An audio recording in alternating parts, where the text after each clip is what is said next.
Right. The podcast that uncovers the origin stories of some of the biggest names in media, entertainment, reality TV, sports, so much more. Nick Durst here, along with Joe Calabrese from Joe. Very happy to have our guest on here today. Definitely one of a kind for sure. Absolutely one of a kind. He is from Big Brother 25. He's somebody who we've waited to have on the show for a while. We're very, very to have him here down in Orlando over the Edge Celebrity Weekend. We're inside now, but the weather outside is still beautiful. So we welcome Red to the show. Red. Howdy, guys. Howdy, guys. Thanks for having me. Absolutely. Nice to have you. Thanks for joining us. Yeah. Curious here. Tell us a little bit about your upbringing. What was it like? Oh, Lord. I grew up country as cornbread. 25 miles from any town, close town. We hunted what we ate. We grew a garden for our vegetables and such like that. I had for my generation, I think a unique upbringing, a lot different than a lot of other people my age. But wouldn't change it for nothing. Well, I'm surprised you had TV, but obviously you did, and you watched Big Brother. I did, yeah. So, on in the 90s, we got a television. My parents didn't have much television. Seriously. yeah. We had a black and white TV in 1995 that had the dial turn on it, and you had to run a piece of aluminum pulling a coat hanger out the window to get sick. Wow. Yeah. When we did get it, Survivor and Big Brother were some of the first things we watched as a family together. All right. So did you have a computer? Like, how'd you apply for Big Brother? Actually, I didn't apply for Big Brother. Fun fact, I got a fairly large social media following, so I got a big TikTok following. One of the casting producers, Right. Andy, hit me up, and he was like, "Man, you'd be great.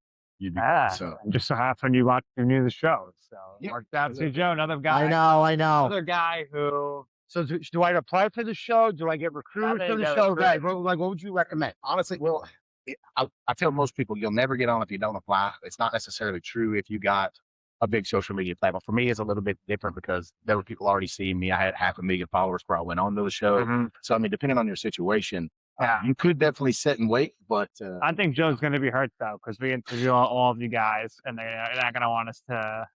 You're not going to want Joe in there when he knows all the Big Brother. Yeah, I was gonna say maybe a little favoritism there. Don't know necessarily, but how did you grow your TikTok following? so it's funny actually. I'm the world's fastest chugger. I drink liquid faster than anybody on the planet. Wow. And I was sitting at home with nothing to do. We couldn't go nowhere. Everything was locked down, and I love making people smile. What I do in entertainment, it's all about making people smile. I believe you can change the world one smile at a time. It don't cost a dime. If you see somebody without one and you give them yours, they'll give it back, and they're likely to give it to somebody else. So sitting at home with that captive audience, I started doing a little bit of comedy here and doing chugs that people found, I guess, entertaining, and it grew from there. So what is your favorite non-alcoholic chug? Red Bull all day. Oh, he's a monster I'm guy. a monster guy. I mean, I have at least one a day, but I have not had one today. I've had only one little tiny Red Bull. I got one wing. I feel like I'm flying in circles, especially after last night. Well, you know what? I mean, what's his first name? Red. So it's got We love to Red. be a Red Bull guy. I was gonna say, so when it comes to the sneaker chugs and the boot chugs, right? Because you always see these football players, some MMA guys, like they always take that challenge. Have you ever done that out of like a dirty shoe or a dirty boot? Or Challenge. So I drank right out of this hat, just like this. Wow. A whole hat full of it. It was for some money on the internet, but yeah, I did some funky chugs. I mean, and not just like out of dirty things, but like just wild things to chug. Ramen noodles, SpaghettiOs, worst chug ever. Wow. Probably one of the people's favorite foods was chocolate syrup. Oh, 12 ounces of chocolate syrup in about 1.2 seconds. Sick going down. And I'm pretty sure I made myself pre-diabetic for about 3 days. Yeah, well, I think Red, you should do the on the 4th of July. They have the lemonade chug before the Nathan's House Eating contest. I think you should look into that. Yeah, I should go up there and actually do it. I don't keep much space like in the chug world outside of social media. Yeah. But I've definitely beaten every record that everyone's ever had for speed. That's all right. So you got cast for Big Brother. They find you because it's a shot. Too bad there wasn't any sort of like drinking challenge on the show. Exactly. I kept waiting on them to put in some kind of a chug video, just right. give me that shoe and win, Yeah. So what was your experience like on the show? Was it different than what you expected it was going to be? Way different. And I'll tell you what was the hardest part about it was I didn't have the expectation of missing my family so much. Yeah. I think a lot of the singles and the people that go in there without family and those types of obligations have it a lot easier psychologically than us family men. Other people like Kenny, Oh, Kenny, yeah. And Kenny, we're at Over the Edge. We see Kenny outside with his fans. What a great guy. Awesome guy, awesome, top notch, really is. And I resonated with him a lot during his season because he's a family guy, Yeah, and that's the thing. and I could feel like, I mean, it just at some point you reach a point where you're like, the money ain't worth it. I would Yeah. trade all for a kiss or all for same with family.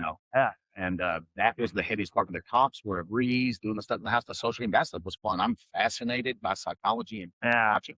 So for me, it was just like reset. It was Easy so much stuff. fun. Yeah. Had a ball. But there was that other thing in the back of your mind. You're always missing your family. You're thinking, how are they doing? You don't get to see them. They get to see you. So it's easier for them than it is for us because there's zero communication. Right. They can see you. Yeah. Now, unfortunately, you ended up getting a little duped. You and Cameron, the bromance, heartbreaking to watch at that point. You got tricked by Izzy and the gang. Jared Jared, something, but mostly Jared. Jared, okay. So, well, where do you stand with Jared now? Oh, let me know. There's so if you leave one of these shows where you have resentment toward the people who you signed up with to backstab and cheat, Right. and do all that, The game. You got to keep the game and personal. Absolutely has to be separated. There's nobody from my season that I wouldn't talk to, nobody that I wouldn't stop, take the time for, or nobody if they called me that I wouldn't go and help. Right. Well, when did you realize that Cameron was loyal to the end? About the second day, actually. So they made it seem like it went a lot longer in the edit. That we weren't part of a thing, but the thing was, us together was a huge threat. Everybody was worried about us working together, even my own alliance, and I could see that happening. So I had to create distance. So I staged the whole chillers breakup and all that while they were watching. I made sure they were sitting on the couch and they seen the whole somber tone and the scene unfold. And then it just never worked to where we could get back together and start working together again because I lost the veto and he won the veto, which, basically spelled my demise. So Joe, I know you really enjoyed Red season. I did. And were you surprised that Cam won America's Favorite Player? Not at all. Not at all. The guy, he's an awesome dude. Charisma. He played hard. Like he was playing his heart out. He tried to win his way to the end. It's almost an impossible feat. I mean, it's so tough. I mean, look, even next season, Tucker and then Kiana, the same thing. But you know what it is, Red? Once the house puts target, they get their back against the wall, they become America's Favorite Player because they're controlling the narrative. They're getting more screen time. They're more in the diary room, and they're winning the competition. Absolutely. Absolutely. And he deserved it. I was going to say, I brought this up to Cam when we did the podcast with him. I want to see if you kind of agree with this.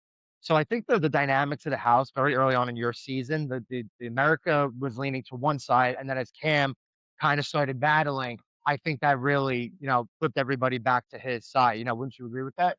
Yeah, I think so. Yeah, I think because Siri was very popular because she came from Survivor and she was very known by the reality. Yeah, I don't know why you guys didn't. You should have targeted her the first week because she got to skip the first week of nominations. You should have. I always get confused when I watch you guys, and I'm not in the house like you, but even again this season when someone with Rachel, when they missed the first competition, they're safe. I would be targeting them the next week. But I guess easier said than done. As it should be, and I'll tell you why we didn't in the house. So for me, I didn't realize the threat that Suri was. I knew she was from Survivor. I did not know, however, she had just won Traders. That was right. That too. I don't watch no TV. Well, I'm I watch very little TV. Yeah. So Traders isn't even on TV. It's and on she Peacock. is heavily disarming. Like she is so easy to talk to. When you talk to her, you feel like she's taking in everything and that she's on your team and on your side. And me and her did build a really good relationship. I love that woman to death, like an aunt. Still call her and talk to her every now and again, stuff like that. Even though the situation was like, I'm a dad, I'm gonna choose my offspring. Yeah. Did you ever suspect her and Jared relation? Really? Never.